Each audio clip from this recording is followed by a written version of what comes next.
Hello, everybody.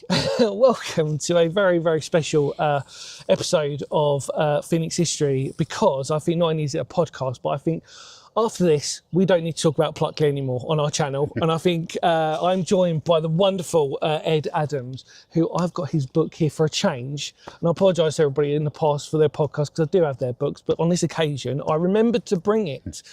And as I politely said to Ed before, I haven't scribbled in this one just yet, because I love making notes in these books, but this is so beautifully constructed. Ed, thank you so much for being on the podcast, mate. I really appreciate this. Ed, you've written the book, which I think also has one of the best titles ever of Pluckley, which I genuinely think is a definitive article. It's The Making and the Faking of a Ghost Story. Now, if you don't know what that means already, then, you know, I love the layout of it. I'm just a big fan of this book. So before we even start, go down the link below, buy it, please. If you're a fan of Pluckley, folklore and ghosts, I really mean this, mate, sorry. Yeah, it's rare that I get this sort of blown away, but this is such a good book. Thank you. Ed, hello, mate. Hello, hi, Dan. You're right. There's so many questions I could ask, but I kind of want to start with the obvious one. How did you get involved in the book? Well, it stems from childhood, really. I mean, I've grown up in the Weald of Kent all my life, where we are. When you grow up here, you sort of imbibe these stories. They're part of your childhood. You talk about them as school children. Yes. I think that's probably true everywhere in Kent, really. About we all know Pluckley. Yeah. But I've only ever lived really no more than sort of 20 minutes away from here. So it's always been accessible. Yeah. You learn the stories at school. I suppose later on, sort of when I was about 20, do you remember that genealogy boom where we all got into family history? Yeah. It started when they put the census in online. I got really into that, looking into family history. So I was always going to Ashford Library, where they've got all the local newspapers on microfilm. And you feed in the microfilm reader, you ruin your eyesight going through them all. But that was great, because I was looking up certain things, but occasionally I'd see something that related to Pluckley, and I thought, that sounds familiar.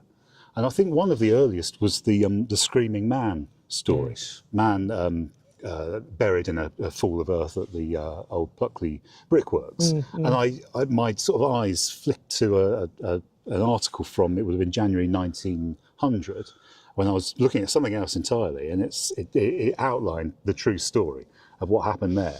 And the spark sort of went off, and I thought, this is not just a story, this actually happened. Yeah. And since then, I thought, well, there must be the means to look for, to seek out these stories.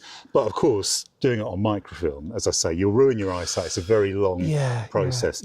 What happened 4 years ago, summer of 2022, there's a brilliant website, the British Newspaper Archive. Don't know if you're familiar with it, but the British Library holds a copy of every newspaper ever published in this country, and they're digitising them, and they're making them searchable. So you type in a search term, in this case Pluckley, and it will bring up every article that's ever mentioned Pluckley. But yeah, 4 years ago they uploaded the Kentish Express, which is our local paper here.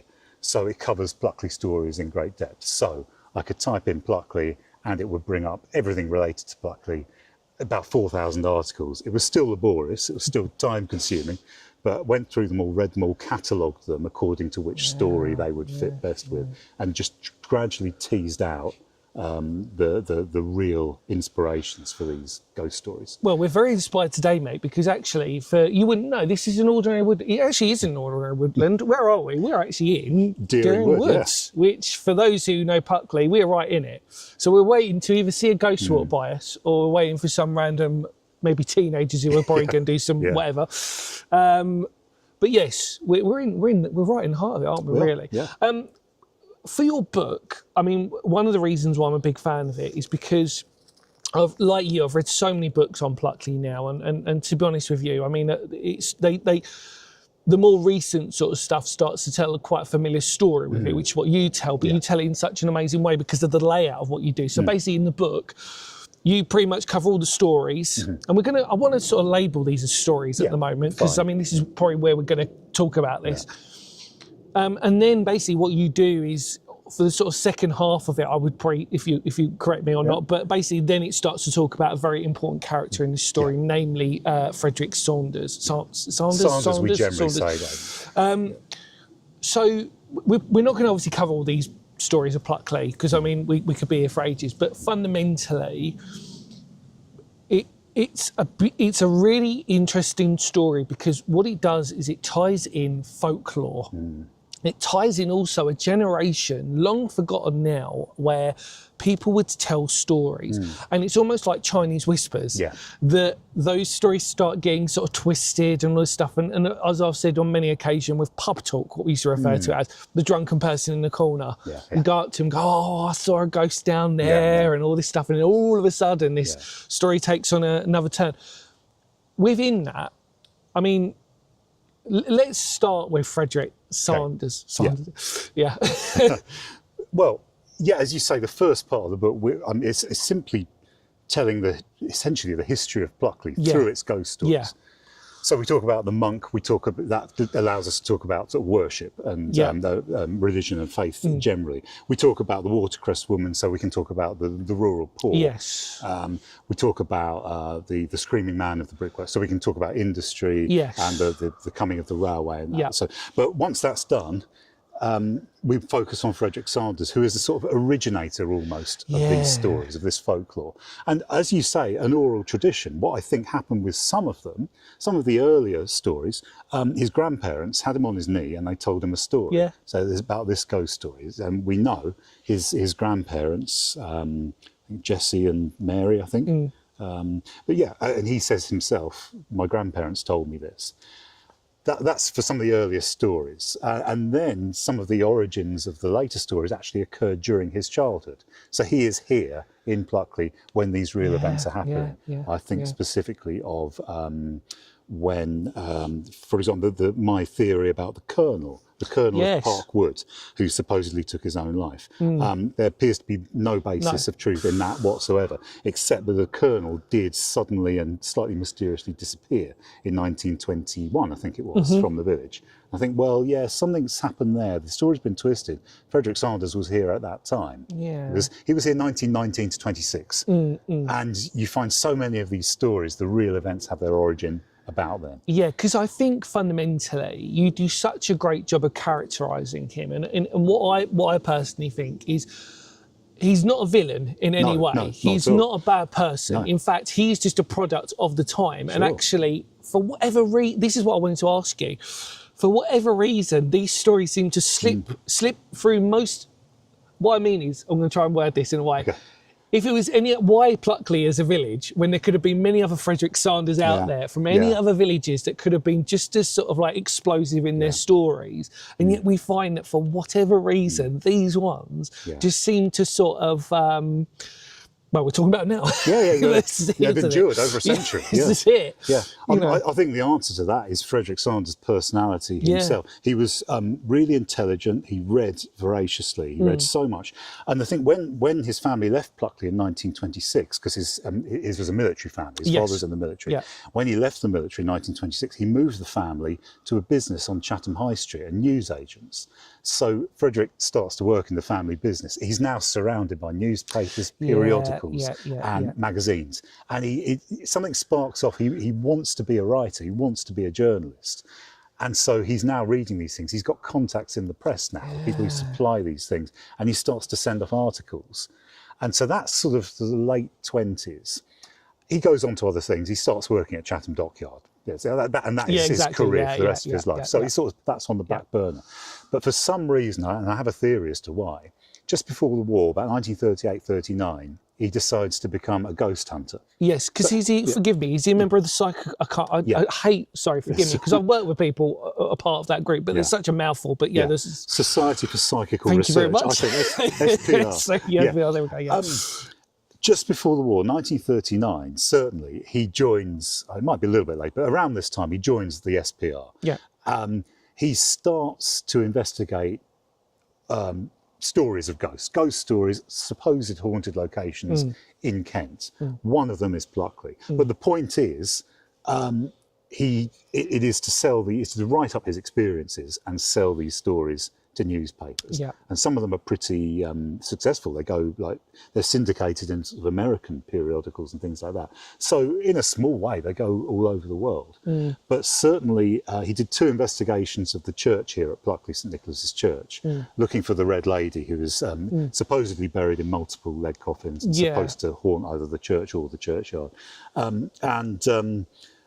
What he found, what he experienced, is the origin of so many things that we hear to this day about the church, such as the dancing lights in the window, such as a woman's voice being heard, such as eerie knockings inside the church. And obviously it's related to the pub next doors, which thankfully has come back again as we speak of this, which was, they always reported like screaming noises and stuff in the middle of the night. But again, that could be, I mean, that could be something from a fox, or, you know what I mean? Like, we're in the countryside, it could be anything coming, like, you know. But I think that, it's, I honestly, I said I've read your book already through, and I will easily read it again, because it's just the way of how you do that, and because of that story of him specifically. We'll come back to the Emily Trigg connection for those who are interested, because I know a lot of you like my Bluebell Hill and stuff like that. Hopefully you'll stay, because it's a really interesting connection that we need to talk about in a minute. So stay tuned. But the other question I really wanted to ask you with it was, I mean, we talked off camera.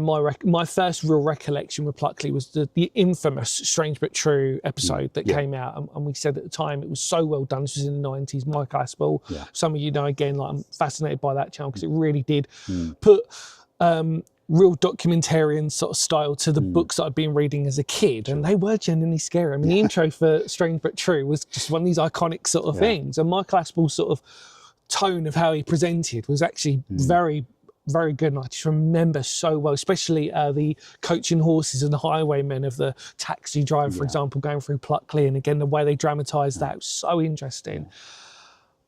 We've both spoke again that, I mean, folklore legend within this, I mean, it's almost become a folklore legend, hasn't it? And I wonder with Frederick, because like you said, what was really interesting about that was obviously working around the press. He's almost one of the first people to pick up on like clickbait now, what we put into, and what a story sells, and what that goes through.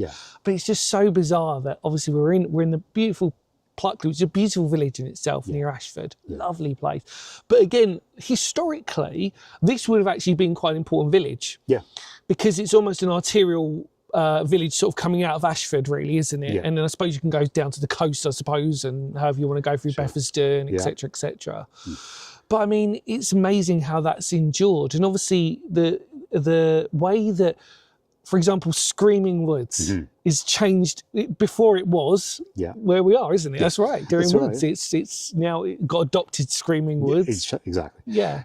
That's changed over time. I mean, well, up until about a decade ago, the story was that people heard screams in this wood because people would get lost in the wood, and the screams were of them, the lost people doomed to wander forever. Because it's actually quite a dense woodland, actually. If you come off the path, actually, it's quite, I mean, we're surrounded, it's... Well, I mean, this is a really ancient woodland. I mean, your viewers may know, they may not, and the whole of the Weald of Kent was a giant forest called Anderida or Andred's Weald. And Weald actually just means a forest, like the modern German Wald.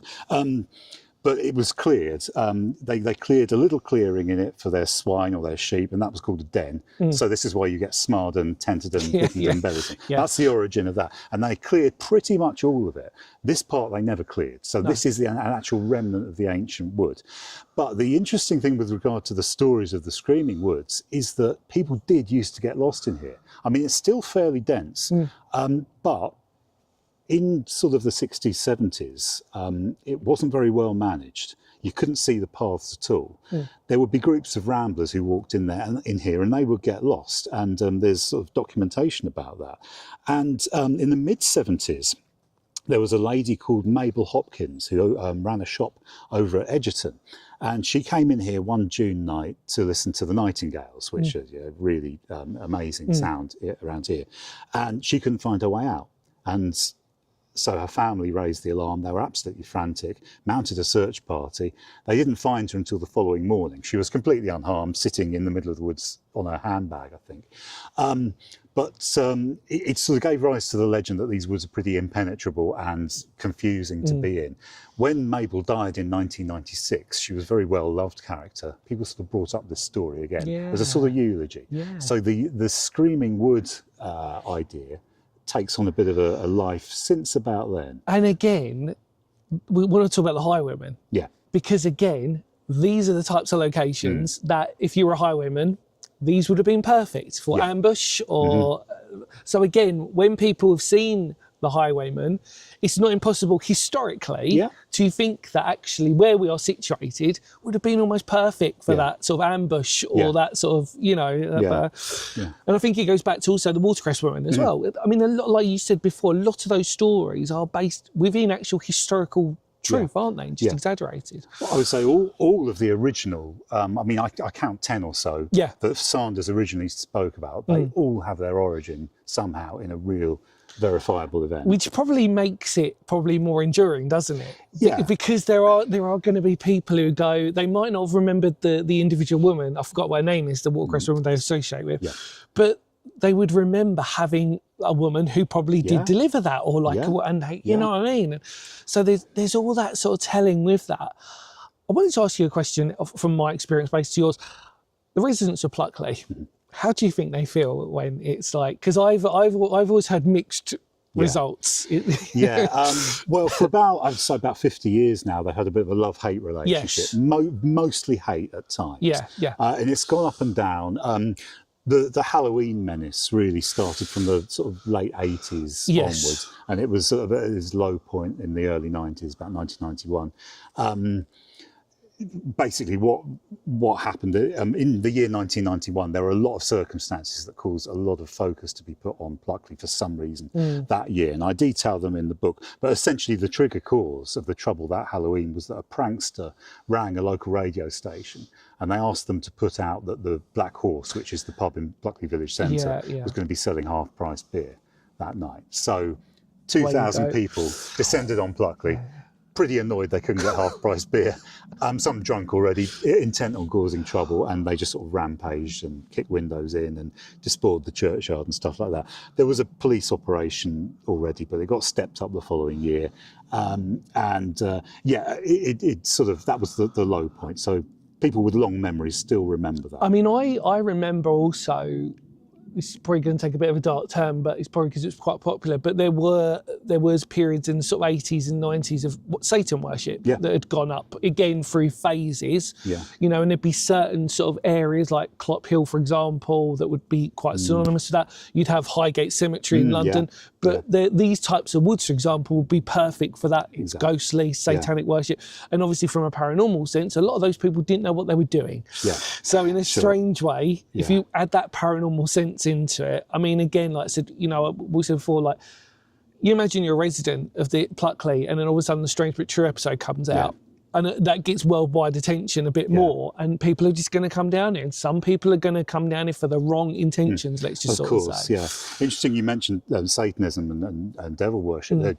There was that satanic panic, wasn't there, in the 70s? That's it, and it sort of grew out of that. I mean, the real focus for that in terms of Pluckley is the church at Little Chart, which it's a funny one because it's not actually in the old church of Little Chart. It's not actually in the centre of Little Chart village. It's actually closer geographically to Pluckley. It got hit by a doodle bug. Exactly. V1 hit it in 1944, and it was almost completely destroyed. But the ruins are still there.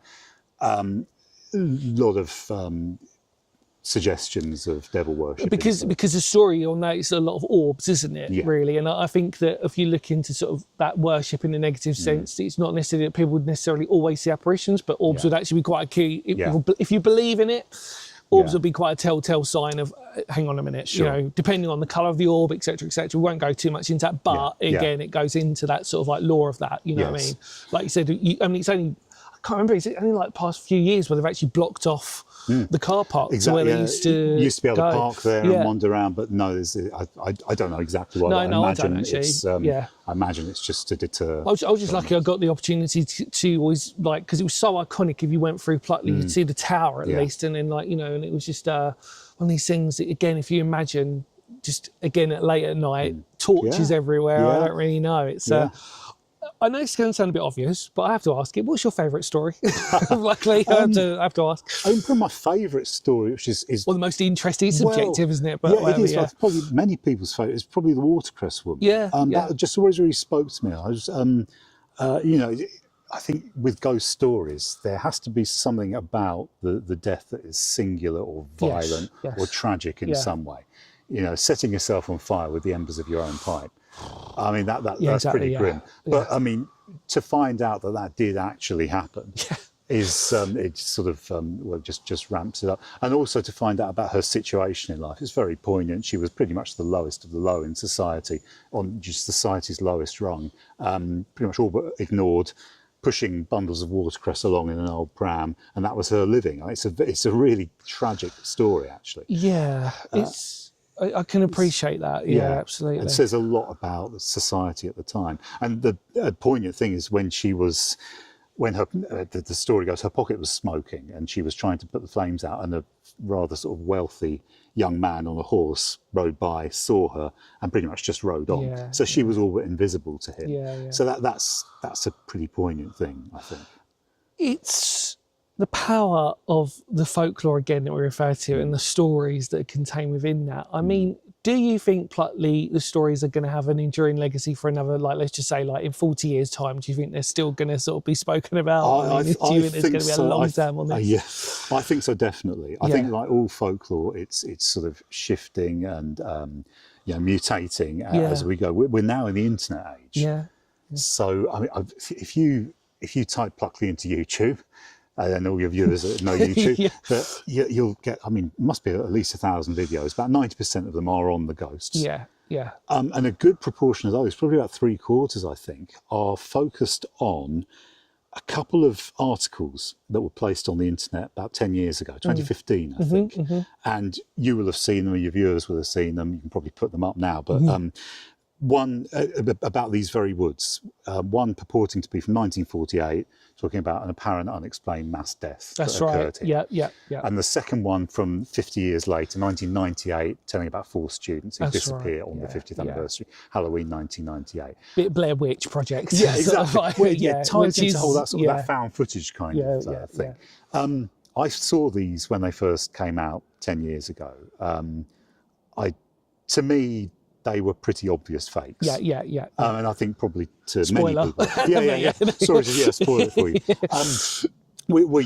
It's probably well known why. But nonetheless, many of those videos on YouTube are based on the premise that they are real and that there is a supposed evil to be found in these woods. So, you know, that's the sort of, we're into the influencer age. We've got to produce content that people will want to watch, and that is monetized. So the minute money is involved, of course, it gets and do you know what, in a scary way, AI now will start probably be another sort of like wave of like people seeing a new sort of generation of spooks and haunts in this sort of place. Quite possibly. I mean, it's going to be hard to tell what is real and what is not, even more so. That's scary in a different kind of way. It is. It's very scary. I mean, it's what you said in the book, and like what we talked about before, is there is something about Pluckley, whether we like it or not, and it is the perfect storm of the facts of the location, the believability of the locations as well. If you haven't been to Pluckley, if you read the stories, especially with the watercress, because it's there. There is and obviously on your book as well, you've placed out a sort of map of where they are roughly in Pluckley, and it's the believability that you go around here, and it's almost like a touristy type thing. Well, the pub's still there. Okay, that's great. The church is obviously still there. We can tick that off, and we can actually, if we want to explore, it's not like these stories are now sort of like built up on like estates or wasn't, you know what I mean? Yeah, places that are inaccessible. It's all still here. With that, I suppose I wanted to ask you, really, like, it's a sort of poignant question in a strange way, is that really, with the future of it going forward as well, and your research into it, do you think that there will be new stories to be told of Pluckley, or do you think that, like you said, you've got the grounding of those ones that you've already said in the book, and then do you think there's going to... I think there will be new stories. I think new stories have been invented all the time. Frederick Sanders, when he first mentioned, in I think around 1928, he first wrote a small article about some Kentish superstitions. He named Pluckley as the home of ghosts, and he said at this point there were 5 ghost stories. Yeah. 1950, he lists 9 or 10, depending on who you ask. From a few years afterwards, the sort of the canon, if you like, the established range of or collection of stories verges between about 10 and 14.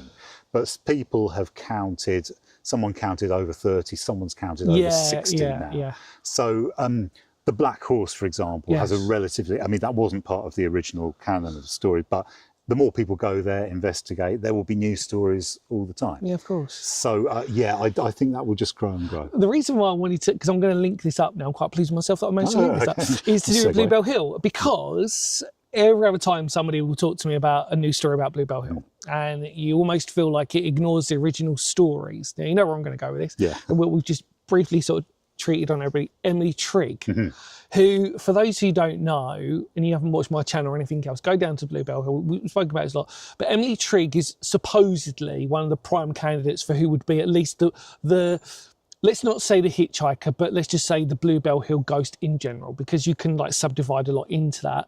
And it goes into newer stories that people have told us. Now, what is the connection with her and Frederick? Yeah, okay, well, as your viewers will know, Emily Trigg was a girl who was murdered on Bluebell Hill in 1916. I think the culprit was never found.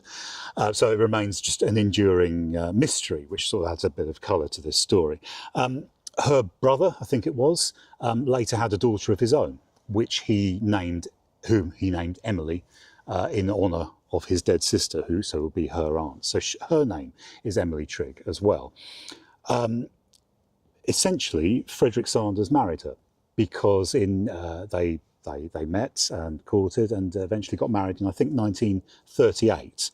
So essentially, Frederick Sanders is the common link between Kent's 2 most famous ghost legends, I would say, Pluckley and Bluebell Hill. It's so interesting. Yeah. It really is. You can't, in Kent, like I said, we're very fortunate. We have a lot of like really interesting ghost stories, but the most 2 iconic ones, there seems to be a common denominator. It's the most bizarrest way possible. It's a funny one. I mean, as far as I know, Frederick Sanders never spoke about his, what would it be, aunt-in-law or anything like that in any connection to the Bluebell Hill ghost, possibly out of respect for his in-laws, potentially.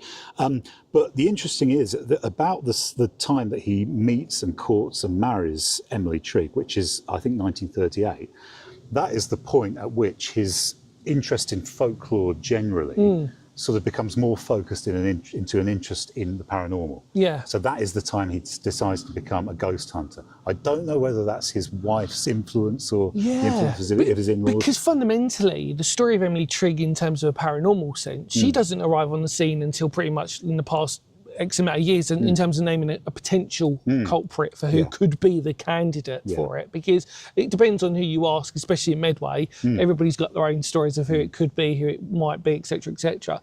But actually, if you look deep into it, Emily Trigg, it's a fascinating story in itself. Obviously, the murder, who technically did it, we still technically don't know. But the fact that, I mean, obviously, on my video, for example, we literally trace her steps. So we trace the steps from when she was being housemaid, she walks up to the top to her house, and then at some point there, she's sort of like, her body's dumped at where the modern hotel is. But actually, if you look at where she lives, it's literally a stone's throw away. So she got so close.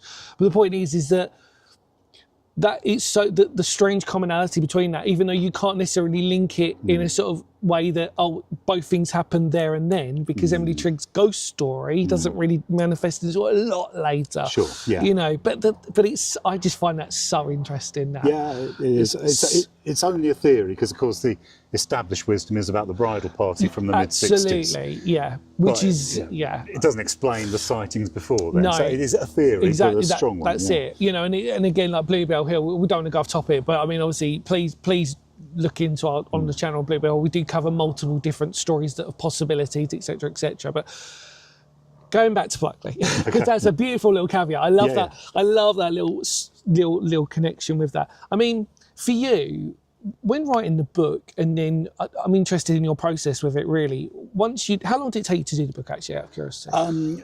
Fully focused on the book, the best part of a year. Wow, yeah, it was, and most of that was going through all the material, mostly press reports, reading them all, cataloguing them all.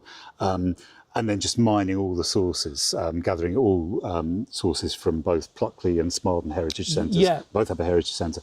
Places like Lambeth Palace Library, National Archives in Kew, the Kent Archives at Maidstone. Yeah. Pulling them all in, and I'm a completist. I have to see it as much as I possibly can. That's good. Everything. Yeah. And then, but it means a lot of information management and whittling it down. But it gives you quite a dense, nice thing. So that was the main part. And then writing it, probably a concentrated period of about 10 weeks, I think. Do you think that when you finish the book, do you feel it's like a complete process and therefore you can sort of move on? Or do you sometimes, because I've obviously never written a book in terms of this amount of detail, and I wonder sometimes you get books like, obviously on this podcast we did Haunted Canterbury, and John did a Haunted Canterbury Revisited. Okay. Or revised. Yes. Because it was kind of like there was more coming through, etc. Yeah. I mean, when to be honest, I think it's such a definitive book anyway. I mean, like, you know, but when you finished it, was there like, that's it now? In the sense it was a long project, had a long gestation. Kind of you to say it's definitive. I try to be as definitive as I could be at this point of time, but I would never say it's the last word. No. Because there'll always be something else comes to light, a new shade on something. I give a talk about it, and I've done that quite often, and people come up to me afterwards and say, I've got my own experience. Yeah. How can we explain that? So there's always something, always a little corner to look around. That's the unfortunate thing in a strange way for somebody or people who are really interested in this, is that it only takes one extra ghost story for somebody to tell you, and then you're like, oh, complete. Yeah, it almost sparks an autistic or ADHD sort of process of just like going, oh, I need to follow this lead now and sort of go through this or whatever. Yeah. And there are people who sort of, I don't know if they've read the book, but they. It's called The Making and Faking of a Ghost Story. They naturally assume that I'm debunking it. No, yeah, exactly, yeah. And that's not the case. I'm simply presenting the evidence, the hard facts, the actuality of what happened. But people will come up to me and challenge me, saying, well, I'm absolutely convinced of it. And, you know, I've experienced this. And almost, how dare you deny me my right to believe that? So no, it's not that at all, really. I think the fact of the matter is that because there's so many ghost stories within Pluckley, like it's a 10 technically, but then we know that the branch sort of like seeds out, etc., that there's always going to be someone who's going to come up with a interesting take on maybe what they saw, etc. I mean, off camera, I mean, I've told this story to a few people, but I did tell this one because actually it's a beautiful story that I tell people about the interest of Pluckley. Is that I was doing a recording session down in Bethesden, which is literally the next village on, and I happened to record quite late. Well, we carried on till the wee hours of the morning, and I was like, well, I've got to go home now. Drove through it about like 12:30, 1 o'clock in the morning, and it's all country lanes. Yeah. And literally, there was a couple of alternative goth girls, let's just sort of politely say, who scared the bejesus out of me by where the Watercress woman was seen. Yeah. And it's the point is that they were blatantly obviously trying to do some paranormal research, but I was the only car in that whole thing. You drive down, they're all dressed in black, and you're like, because where the Watercress, because it's like a crossing, you can sort of, you know, either way. And I've just sort of slowed down. I'm, oh, well, like, you know, what's going on here? And it's just kind of one of these things I'm thinking, you imagine in the middle of the night because of that. And I think it bleeds on to really one of the final questions that I really wanted to ask you with it, really, in terms of its completion is, do you think that, I mean, this is obviously subjective and I don't want to sort of get too controversial on people, but the good and the bad of what it's done for Pluckley, let's just sort of say that. I mean, you know, I do wonder, and I'm going to give my honest opinion, because it's the same, I can compare it to Bluebell Hill and all this sort of like stuff. Yeah. It's amazing how these stories have survived, but it can sometimes encourage, let's just say mostly younger people, to explore a side of paranormal that might not necessarily be a good idea, and actually it might almost create I don't know, like, you know, we talk about satanic worship. What happened is that, I mean, the interesting stories about some of those, if you do your research, for most people, some of these places actually weren't that actually haunted until satanic worshippers came in, and then for whether you believe it or not, they invoked and encouraged something that actually was a lot more demonic.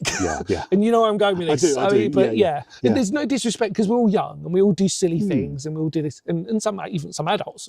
Yeah. But I do wonder with Pluckley, is there, like, you know... It's an interesting point. I think almost there's a sense that if you come to Pluckley, you've come in full knowledge of its reputation. Yes, yeah, absolutely. And that gives you a sort of almost, you've got this predetermined idea of what you might find here, and I'm as guilty of that as anyone, and I'm fairly level-headed about these things. But I've sat in Pluckley Church on my own. There's been an odd noise that for a moment I couldn't explain. I've realised it's the clock mechanism winding.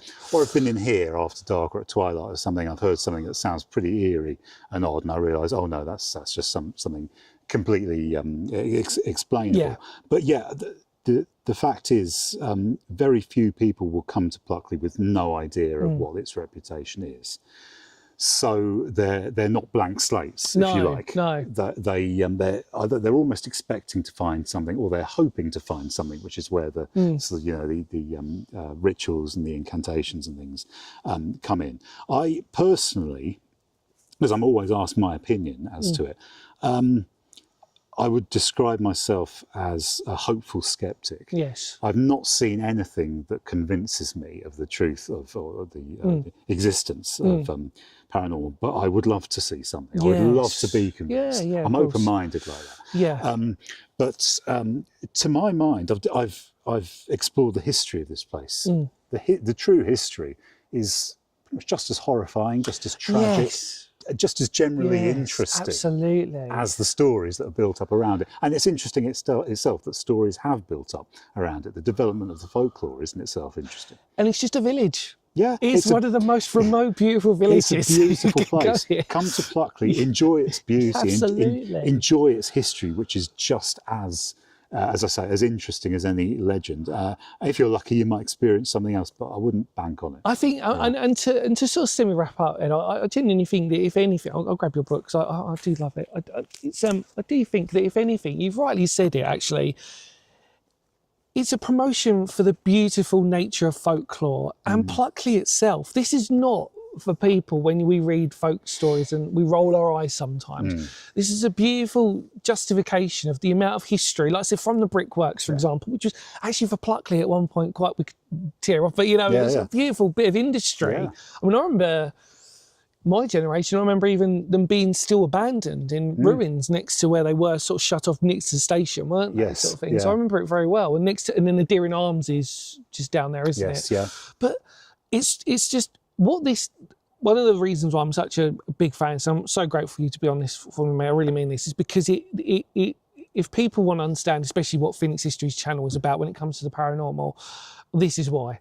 It's because it's not about debunking, it's not about saying necessarily yay or nay. We can have our own opinions, and that's always going to be, everybody's getting entitled to that. And some people, as we know, especially in the paranormal sense, can be very sort of,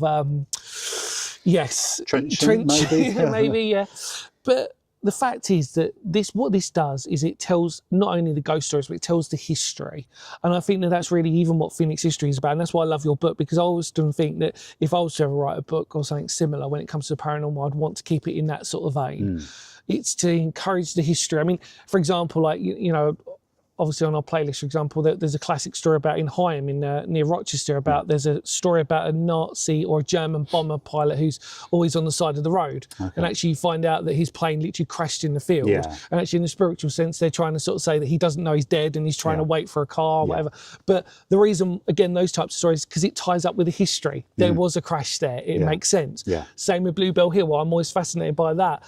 I'm not surprised that there's so many candidates of Bluebell Hill, because if you look into the history of Bluebell Hill, a lot of people have died around there. It just makes sense. But it's like you said with the Emily Trigg connection, you dig into its past and you find some such interesting stories about it. And again, going back to Pluckley, we're in the woods. It's free. We can we can wander around here, and then we can investigate if you want to. I'm sure a lot of you probably investigated here on a dark night, but the point is you can do it. It's accessible. And I think that's why I love your book so much, because it really does just encapsulate everything about what we do on the channel. It's like trying to look at the history from a folklore sense and looking at and putting it out there. Well, thank you. And if people have got their own interest in it, and they do, I mean, you know, it's fascinating. Ed, is there anything else you want to talk about, mate? I think because we don't want to give too much away. No. I mean, I might like to say that although, you know, the stories they're sort of transferred from the oral tradition to the literal tradition by Frederick Sanders, who first writes them down. Yeah, he was always very scientifically minded and sort of non-sensational about how he wrote things. Another episode comes in the 70s, another stage in the development where Pluckley is a parish under threat, essentially. Yeah, sorry, I forgot about that. That's all right, yeah. But I just wanted to, the real explosion of the interest in Pluckley comes in then because it's put about by a group of people sort of after Sanders' time. So really Sanders is, you know, he's not directly exclusively responsible. involved. Exactly, Yeah. I mean, he was occasionally unfairly blamed by some villagers for starting to spread this these stories and the unwanted interest in Pluckley. But actually, no, in the 70s, there were lots of threats to development in Pluckley. There was a rail link that was going to be, that it was planned would be put through the village. A motorway as well that we now know as the M20 was being planned, and that was going to pass through the village. These very woods, these ancient woods, if you can believe it, had been earmarked for development. They were going to be levelled, and a new town, surprise, exactly. Yeah. A new town was going to be built here. So these newcomers come to Pluckley in the mid-70s. They're yuppies, effectively, young, upwardly mobile, got young families. They're baby boomers. They're sort of born to the tail end of the war. They're slightly liberal in outlook. And crucially, they're all in media and PR. They all work in that sphere. So they're good at drawing attention to things. Yeah. And they form a civic sort of, they call it a civic amenity society, but really it's a pressure group called the Pluckley Association. And they start to say, what they're trying to do, I think, is draw attention to the unique beauty of Pluckley and its singularity, and about what might be lost if the developers have their way.